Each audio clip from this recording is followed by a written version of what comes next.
Es el mayor sistema de transporte de mercancías del mundo. Una compleja red que cubre Estados Unidos. Desde los primeros caballos de hierro a los actuales sementales de acero, suben laderas, serpentean por valles, truenan por praderas para repartir su carga. A continuación, los trenes de mercancías en maravillas modernas.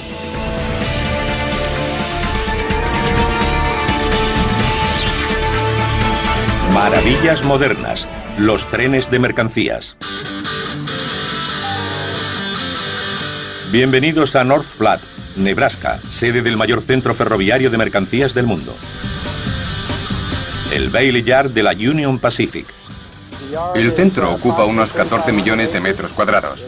Mide 13 kilómetros de largo y 3 de ancho. No hay otro como este en el mundo. Es el corazón de las operaciones ferroviarias. Aquí los vagones de mercancías se canalizan, clasifican y reasignan a nuevos trenes que los acercarán a su destino final. Casi todo lo que se produce en Estados Unidos se transporta en tren. Vinos, quesos, vegetales, televisiones, radios, coches, piezas de repuesto, cualquier cosa. Casi todo lo que usa diariamente este país pasa por North Platte.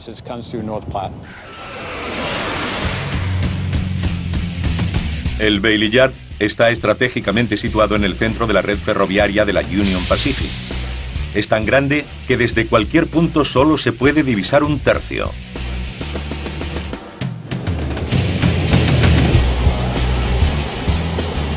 Excepto desde las pantallas del centro de mando donde se controla toda la actividad.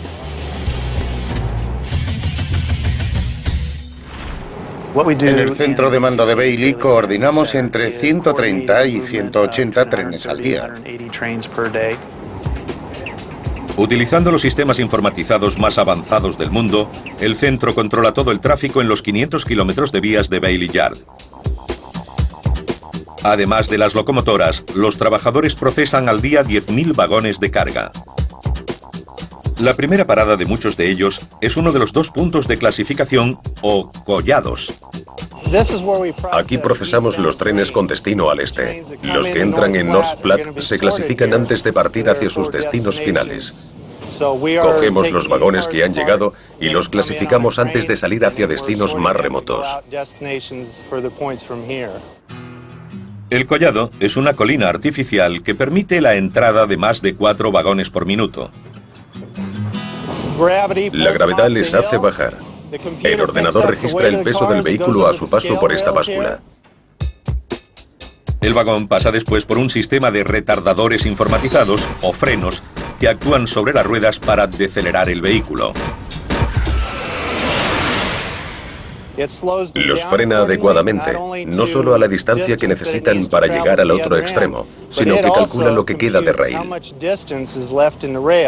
El ordenador le hará circular de 20 a 2 kilómetros por hora, si es necesario, para permitir un manejo seguro de la carga.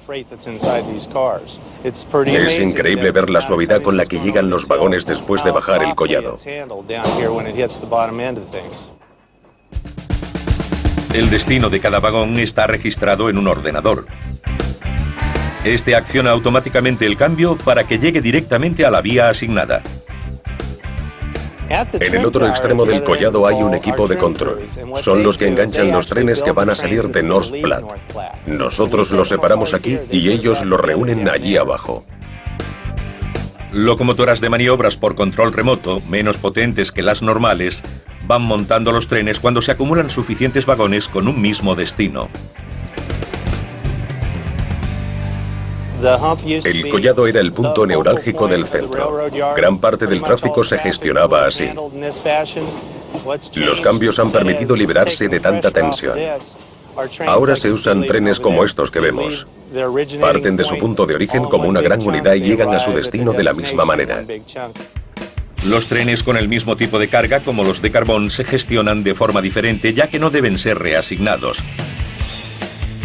Para cada tren de carga única hay 26 vías, algunas con apeaderos, que les permiten detenerse, repostar y partir sin tener que desengancharse de la locomotora. Todos los trenes que llegan aquí se someten a una inspección mecánica. Tenemos un equipo parecido al de la Fórmula 1 que se encarga de nuestras locomotoras. Son 5 hombres y mujeres que comprueban cada máquina que llega, el combustible, el aceite, limpian los parabrisas y la dejan lista.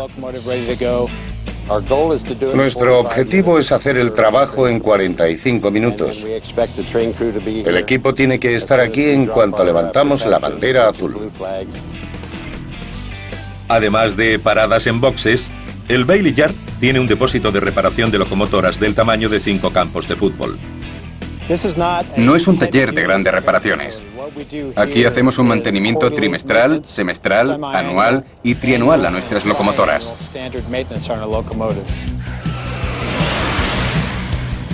Aquí también hacen el mantenimiento de los vagones.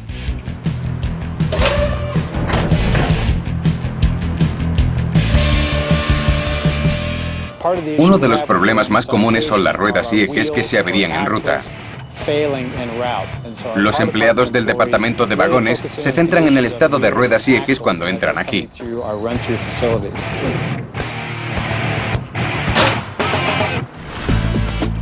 En North Platte cambiamos una media diaria de entre 55 y 60 juegos de ruedas e inspeccionamos más de 13.000 vagones al día. El Bailey Yard cuenta con 4.000 empleados de la Union Pacific que trabajan día y noche los 365 días del año para mantener la actividad. En North Platte hay unas órdenes de producción muy claras. Aunque llueva, nieve, haga sol, viento o granice, debemos cumplir los objetivos porque si no, retrasamos el flujo de mercancías en ambos sentidos. No podemos permitirnos ese lujo en la Union Pacific.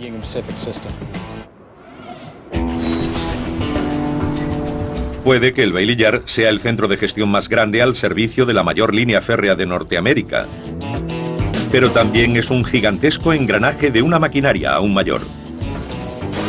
Hablamos de una industria de más de 30.000 millones de euros al año, donde 75 céntimos de cada euro ganado por el ferrocarril provienen de las mercancías. Un sistema tan grande que abarca más de 225.000 kilómetros de vías y se extiende por casi todos los rincones de Estados Unidos. Pero es algo más. 22.000 locomotoras y 1.300.000 trenes de mercancías. Trenes con hasta 100 vagones de 3 kilómetros de longitud, con 2.000 millones de toneladas de carga cruzando el país anualmente. La auténtica impulsora de la creación del ferrocarril fue la necesidad de transportar mercancías.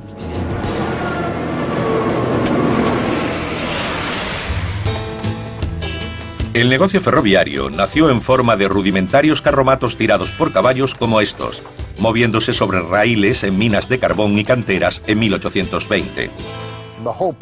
Partimos de que son ruedas de acero sobre raíles de acero, y eso reduce el cociente de fricción. Se consigue más movimiento con menos potencia sobre un raíl de acero que sobre barro o caminos de tierra.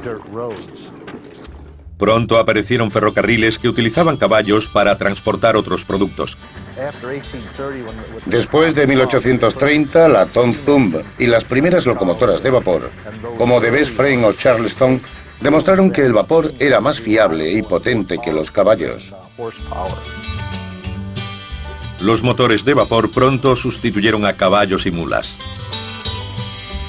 Y los empresarios del ferrocarril pusieron sus miras en el negocio de las mercancías. Un mercado monopolizado por los crecientes canales de la costa este. En aquel momento les estaba costando abrir canales que fueran realmente útiles. Pensaron en construir un ferrocarril junto al canal y derrotar así a los barcos. El tren, con su sencillez tecnológica, sustituyó rápidamente a los canales, casi de la noche a la mañana. Los trabajadores tendieron vías tan rápido como fue humanamente posible. En 1850 se extendían desde la costa este hasta los Grandes Lagos. En 1869 la Union Pacific y la Central Pacific se encontraban en Promontory Summit, Utah, y completaban el ferrocarril transcontinental. El negocio se extendió rápidamente porque se podía ganar mucho dinero. No había un agujero en West Virginia que no tuviera un ramal que llegara a una mina de carbón. En el noroeste no había colina o valle que no tuviera un tren maderero. El ferrocarril cambió el paisaje de Norteamérica, creando nuevas ciudades junto a las vías, abasteciendo a las nuevas poblaciones de materiales de construcción y otras necesidades, y transportando cosechas a los mercados del este. Podían mandar su dinero y su oro desde California a los bancos del este. Podían sentarse en Wall Street y contar su dinero. Y todo gracias al ferrocarril. La gente del oeste podía adquirir moda francesa en Broadway, Nueva York, y hacer que le llegara a Market Street en San Francisco. Todos los caprichos y necesidades se podían llevar en tren. En el siglo XX, el ferrocarril continuó expandiéndose y desarrollándose más rápido que ninguna otra industria del país. Lo que distingue a Estados Unidos del resto del mundo es que aquí el ferrocarril era una empresa privada. Eran compañías privadas muy competitivas, dirigidas normalmente por capitalistas sin escrúpulos que libraban auténticas batallas. Debido a las luchas internas entre ferrocarriles privados, no existía ningún sistema que distribuyera las mercancías de forma eficiente por las distintas líneas independientes. Durante la Primera Guerra Mundial se temió que el ferrocarril no pudiera satisfacer la demanda. El gobierno federal asumió el mando creando la Administración Norteamericana del Ferrocarril. Su idea fue estandarizar los procedimientos y mejorar el servicio. Poco después de la guerra, el gobierno devolvió los ferrocarriles a la empresa privada. 20 años después, durante la Segunda Guerra Mundial, una serie de ferrocarriles independientes funcionó como un sistema coordinado y no fue necesaria la intervención del gobierno. La columna vertebral de acero del país desempeñó un papel fundamental en la victoria, pero en los años 50, el monopolio del transporte de mercancías se debilitó rápidamente. Los camiones y el nuevo sistema interestatal de autopistas se alzaron como una nueva amenaza. El ferrocarril, que era una red de pequeños dominios feudales que competían entre ellos en un sistema que favorecía dicha competencia, tenía que enfrentarse, de repente, con un nuevo rival. El ferrocarril respondió fusionándose, mejorando y modernizándose. Hoy las mercancías siguen siendo el medio principal para el transporte de larga distancia. Pero para mantenerse en lo más alto, sus locomotoras necesitarían una puesta a punto digna del siglo XXI. En el interior del edificio 10 de la General Electric en Erie, Pensilvania, cobran vida unas enormes máquinas de 208 toneladas y 44.000 caballos con motor diésel eléctrico. Estas locomotoras ecológicas están llamadas a ser las bestias de carga del ferrocarril de mercancías en los próximos 20 años. General Electric necesita 26 días para construir uno de estos gigantes de acero. Los últimos 12 los pasan en el edificio de ensamblaje final. Esta es la estación 1, la primera de las 4 que hay, donde se hace el montaje final de la locomotora. Aquí colocamos la plataforma al revés para trabajar sobre ella. Los trabajadores instalan sensores electrónicos y tuberías en la parte inferior. A continuación, pasa a una zona de montaje de componentes prefabricados. Este es el motor de las serie Evolución, el alma de las locomotoras de este tipo.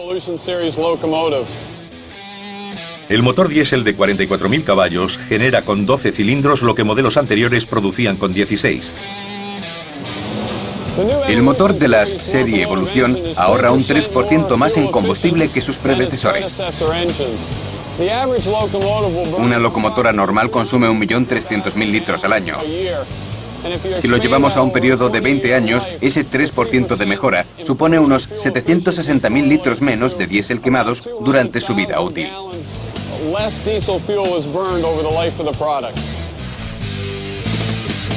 Con el armazón ya en su posición normal, se colocan el motor y otros componentes. Aquí es donde el proceso de ensamblaje de la locomotora se convierte en una cadena de montaje automatizada. En la estación 1 se ha colocado el bastidor boca arriba. Aquí empezamos a montarle la cabina y los componentes en la plataforma. Y hacemos el ensamblaje final de la locomotora.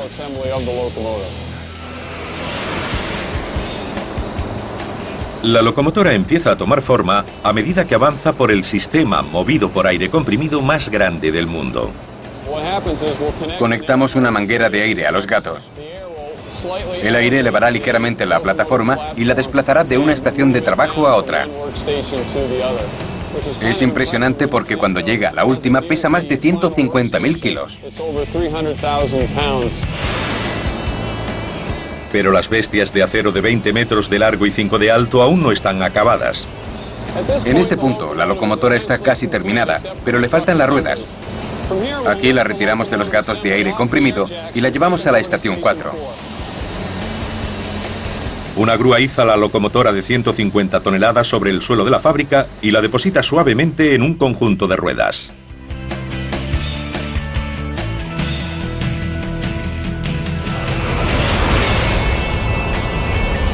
Cuando la máquina se completa en la estación 4, se introduce en una de las cabinas de pintura. Esta de aquí está siendo preparada para esa fase. La pintura es específica de cada cliente que ha encargado la locomotora. Este es un ejemplo de un trabajo terminado para la BNSF. Esta máquina reluciente es mucho más elegante y limpia que las que dominaron las vías durante casi 2 siglos.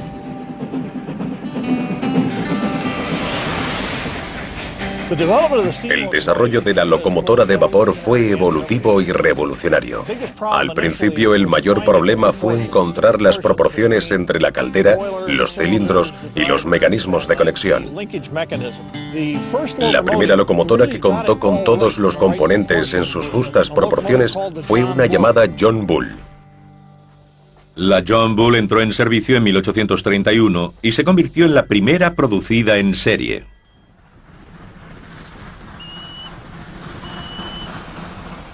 Pero este modelo pronto quedó obsoleto cuando las locomotoras aumentaron de tamaño y potencia.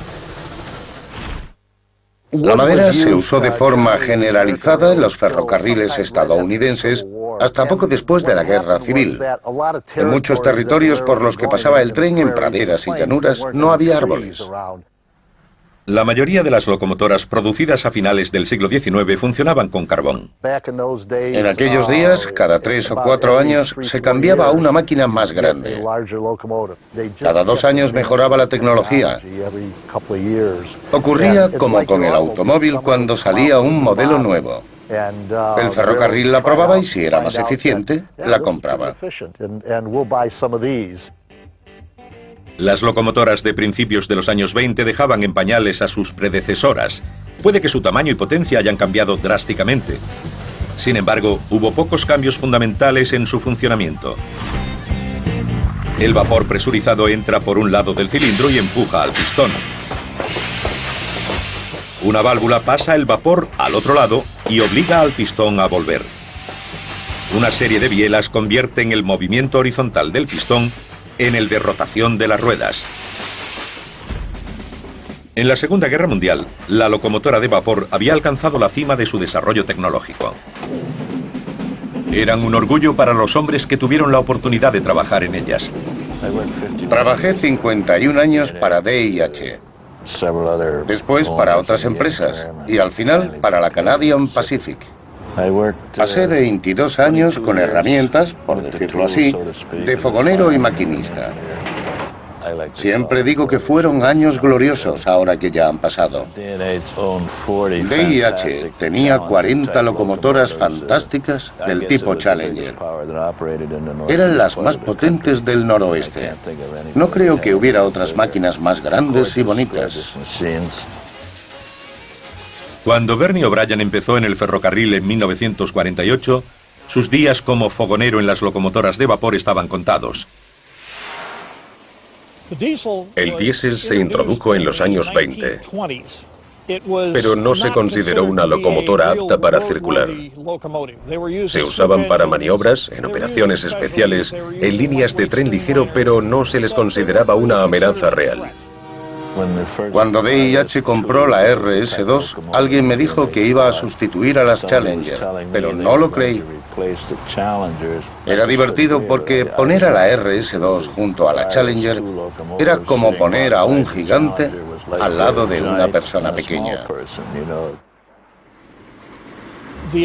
La Electromotive Corporation de Cleveland, Ohio, creyó que hasta que no se pudiera sustituir una locomotora de vapor por una diésel del mismo tamaño, el diésel no llegaría a ninguna parte. En 1939 crearon la FT, Freight Diesel, que era una diésel de 2 unidades, con motores de 16 cilindros con una potencia de 1.350 caballos cada una. Esa locomotora acabó con el motor de vapor. Me dio mucha pena. Nuestras últimas Challenger tenían solo 6 años cuando la retiraron del servicio. Cuesta trabajo creerlo. La locomotora de vapor no cumplió todas las expectativas porque no era buena tractora. Requería mucha mano de obra y era muy frágil. La diésel es como un turismo. Es automática, arranca y adelante. La mecánica de una locomotora diésel es muy diferente a la de vapor. En el cilindro, un pistón comprime una mezcla de combustible y aire hasta que se inflama. La explosión baja el pistón que mueve el cigüeñal. Un alternador convierte el movimiento del cigüeñal en energía eléctrica que es transmitida a los motores de tracción de cada eje para mover las ruedas. Una de las ventajas del diésel es que se podían acoplar tantas unidades como se necesitaran. Dependía de la potencia requerida. Un solo hombre controlaba todas las unidades. Como sus predecesoras de vapor, cada generación de locomotoras diésel eléctricas dejaba atrás a las anteriores. Hoy las de mercancías mueven más tonelaje que nunca.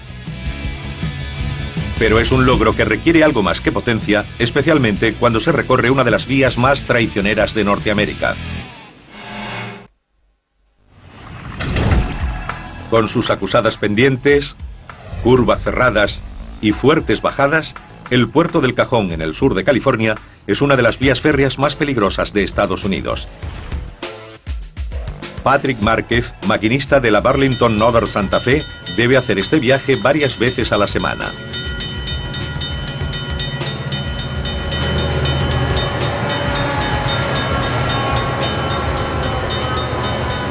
Lo hace con un tren de 3 kilómetros que pesa más de 6.000 toneladas. Normalmente van 2 hombres. Un revisor que hace de encargado del tren y su carga.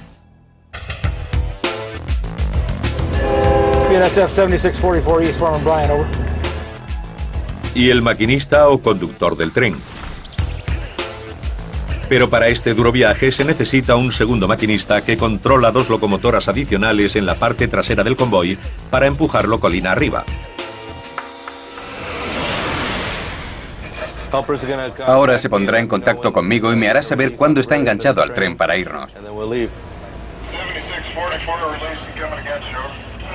Allá vamos. Me acaba de dar la señal de que está liberando los frenos. Al soltar el freno le damos potencia y nos vamos.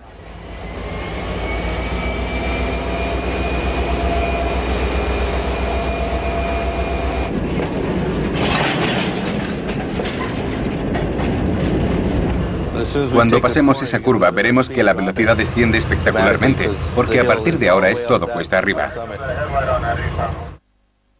Los motores deben proporcionar 30.000 kilos de empuje para impulsar el tren. Cuanto más potencia apliques al motor de tracción, más posibilidades habrá de que las ruedas patinen.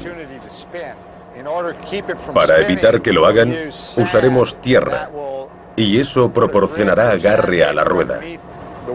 Así no será metal contra metal, y seguirá moviéndose. Las locomotoras modernas están equipadas con un sistema electrónico de control de tracción.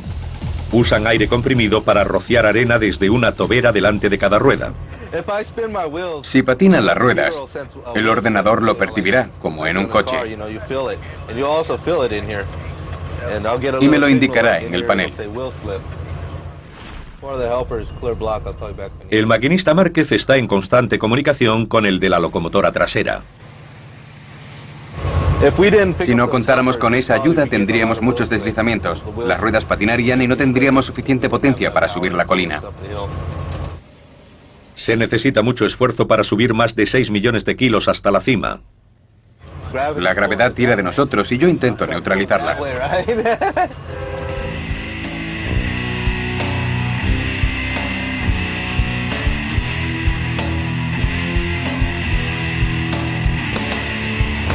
Si paro ahora y suelto los frenos sin dar potencia, caeremos hacia atrás. Con las herramientas necesarias para mantener el tren en movimiento, Márquez puede sentarse y disfrutar del viaje hasta la cima. Bueno, más o menos. Es una alarma, un dispositivo de seguridad, para mantenerme despierto. Si sufro algún contratiempo y no apago la alarma, aplicará los frenos e irá decelerando el tren hasta detenerlo. Solo hay que apretar este botón de alerta. Cada vez que salta, si hago algo con el acelerador o con los frenos, también se resetea, porque eso demuestra que estoy despierto, que he movido los controles. Márquez tiene que parar el tren en la cima para apagar los motores auxiliares. Solo tengo que disminuir la velocidad y el tren irá deteniéndose.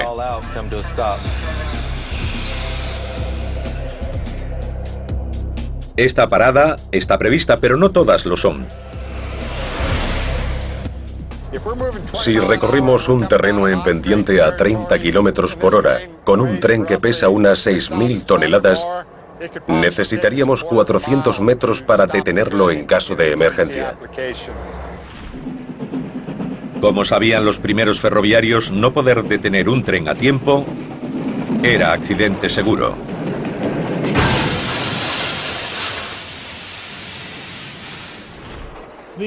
Los primeros ferrocarriles usaban frenos de mano de varios tipos.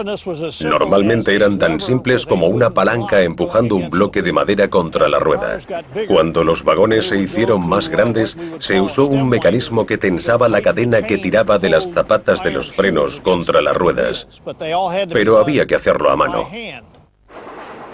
Cada 5 o 6 vagones había una persona que accionaba los frenos de su tramo. El de guardafrenos era un trabajo muy peligroso, porque existía la posibilidad de que saliera despedido o perdiera pie. Había que pasar de vagón en vagón por el techo, accionando los frenos para detener el tren. Pero entonces a los trabajadores se les consideró prescindibles y se buscó otro método. En 1866, George Westinghouse aceptó el reto de encontrar un modo más efectivo de parar los trenes. En 1873, desarrolló lo que hoy se recuerda como uno de los inventos más seguros de todos los tiempos: los frenos neumáticos. En un tren de mercancía se accionan con aire comprimido desde la locomotora. Cuando el depósito de aire de cada vagón se llena, abre una válvula que libera los frenos. Solo cuando el último vagón suelta sus frenos puede moverse el tren. El sistema es seguro ya que cualquier reducción en la presión del aire, como una fuga en la manguera, hace que se apliquen los frenos. Cuando la locomotora diésel eléctrica sustituyó a la de vapor, surgió otra tecnología revolucionaria: los frenos dinámicos para complementar a los neumáticos. En el puerto del Cajón, el maquinista Márquez confía en los frenos dinámicos para empezar a descender. Ahora voy con frenos dinámicos. Convierte el motor de tracción en grandes resistencias.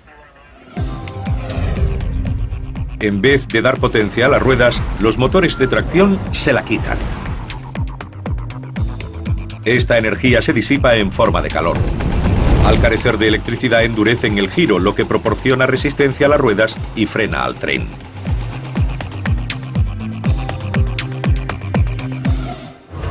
Cuanto más mueva este mando hacia adelante, más amperios requiere, lo que ralentiza el motor y añade resistencia. Son los que nos frenan, lo que significa que tengo que añadir más amperios para mantener el tren bajo control. Los frenos dinámicos son muy útiles en pendientes y ahorran una cantidad considerable de zapatas de freno. y por consiguiente de costes de mantenimiento. La gravedad nos empuja colina abajo. Encuentro resistencia en la cabeza del tren porque he convertido estos motores de tracción en frenos. Las ruedas están girando y yo intento aminorar la marcha. Los motores intentan frenar. El tren empuja contra nuestro motor y yo puedo controlar la velocidad con los frenos dinámicos. Si no quiero ir muy rápido, añado más freno dinámico para decelerar o mantener una velocidad constante. Si quiero acelerar, reduzco los frenos dinámicos, lo que significa que las ruedas girarán más fácilmente el motor y la gravedad empujará más. Pero los frenos dinámicos pueden no ser suficientes para evitar que este tren de mercancía se convierta en una montaña rusa. Voy con frenos dinámicos. Estoy pidiéndole demasiado a mis motores. El tren va demasiado rápido. Si no hago algo, voy a seguir ganando velocidad. Voy a aminorar con los frenos neumáticos. Irá frenando el resto del camino de bajada. Cuando el tren de 6.000 toneladas llega abajo, de nuevo, se ha superado el puerto del Cajón con cientos de vagones de mercancías.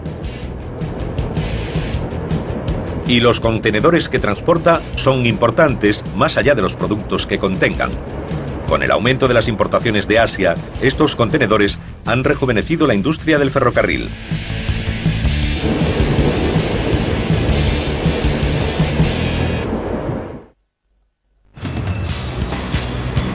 Más de 7 millones de contenedores entran en los puertos de Los Ángeles y Long Beach cada año.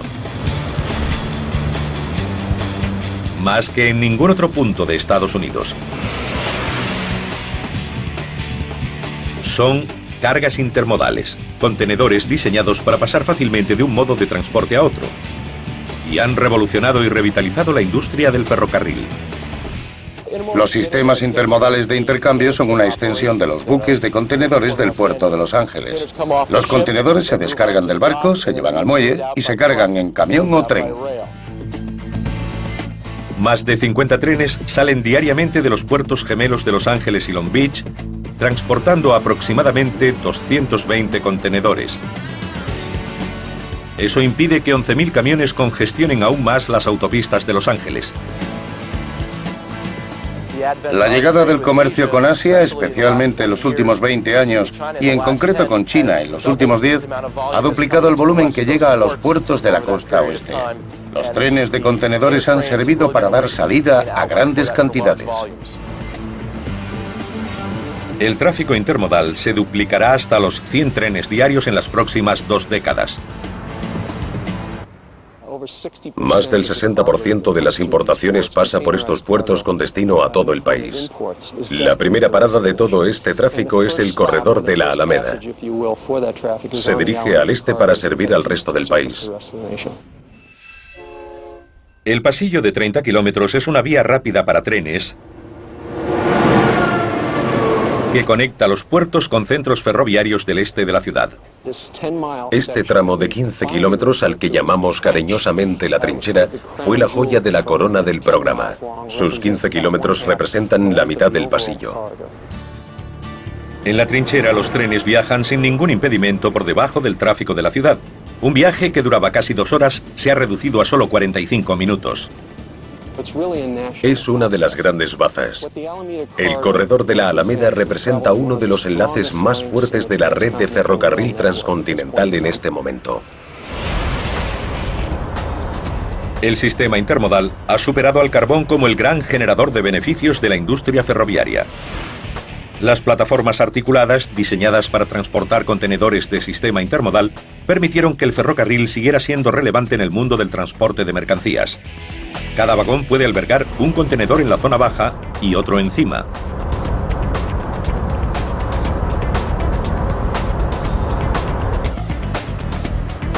La zona baja hace descender la carga, permitiéndole salvar puentes y túneles y bajando el centro de gravedad. Poder apilarlos significa 2 por el precio de 1.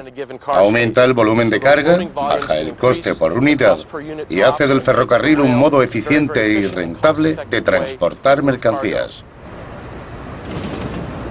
Las plataformas articuladas no son el primer vehículo para un fin especial. Los primeros eran simples plataformas con ruedas, pero pronto se le añadieron paredes. Este tipo de vagón es una góndola, no góndola como en Venecia. En Norteamérica no hay de esas. Fue uno de los primeros tipos de plataformas de carga. Pero las góndolas no servían para los duros inviernos, los calurosos veranos y los largos recorridos entre las zonas pobladas del país. Se necesitaba un vagón cerrado. Había nacido el furgón, icono del transporte de mercancías de Norteamérica. Los furgones solían servir como vallas publicitarias rodantes. Algunos furgones se modificaron y se instalaron puertas deslizantes. Servían para el transporte de ganado. Contaban con un buen aislamiento y depósitos de hielo en cada extremo. También se usaba como refrigerador de productos perecederos. Los vagones refrigerados cambiaron el modo de alimentarse de Norteamérica. Estos vagones eran fresqueras sobre ruedas. Funcionaron bien hasta la llegada de la comida congelada. Y llegó el vagón refrigerado mecánico. A principios de los años 50 se usó un pequeño motor diésel para hacer funcionar un refrigerador. Los vagones se convirtieron entonces en una especie de congeladores sobre ruedas. Eso fue el fin de la fresquera. La industria ferroviaria supo acomodarse a todos los mercados de Estados Unidos. La era del petróleo desembocó en la introducción del vagón cisterna. La revolución del automóvil impulsó el transporte de coches. Las caravanas sobre plataformas se desarrollaron en respuesta a la competencia de los camiones de los años 50. Pero con la proliferación de diseños llegó la desaparición de otro vagón, el furgón de cola. La radio posibilitó trabajar con menos personal. No se necesitaban 4 o 5 personas para llevar el tren. Ya bastaba con 2 o 3. El furgón de cola se convirtió en un apéndice innecesario. La tecnología cambió el furgón de cola por el FRED. FRED significa dispositivo luminoso trasero. Para los que perdieron el trabajo por su culpa, la F tenía otra connotación. El FRED puede ser desde una luz parpadeante hasta una bandera roja en el extremo del último vagón. El FRED puede transmitir información sobre la presión del aire y hacer saber al maquinista cómo se comporta el final del convoy. Pero no solo los últimos vagones son ahora más inteligentes. Las operaciones ferroviarias ya se mueven al ritmo de la era de la información.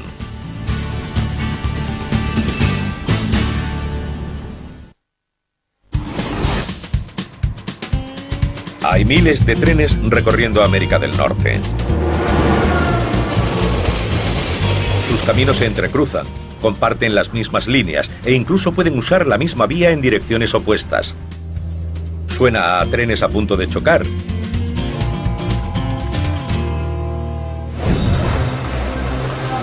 Pero todos los movimientos son vigilados y calculados de cerca por despachos de maniobras repartidos por todo el país. La tripulación del tren es responsable de conducirlo, pero el controlador les da la ruta a seguir. Los controladores son los soberanos de las vías. Y nadie se mueve sin su autorización. El Centro de Operaciones Ferroviarias es la central de los controladores de una de las mayores líneas férreas de Norteamérica.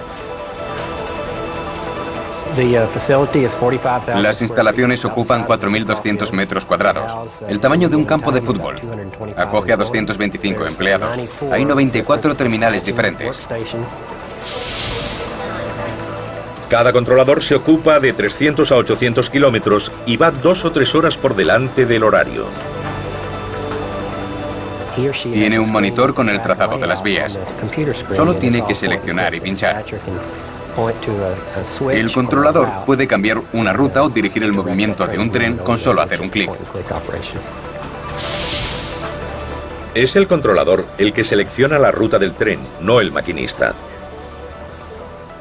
Es imprescindible que los controladores sepan exactamente dónde están sus trenes en todo momento.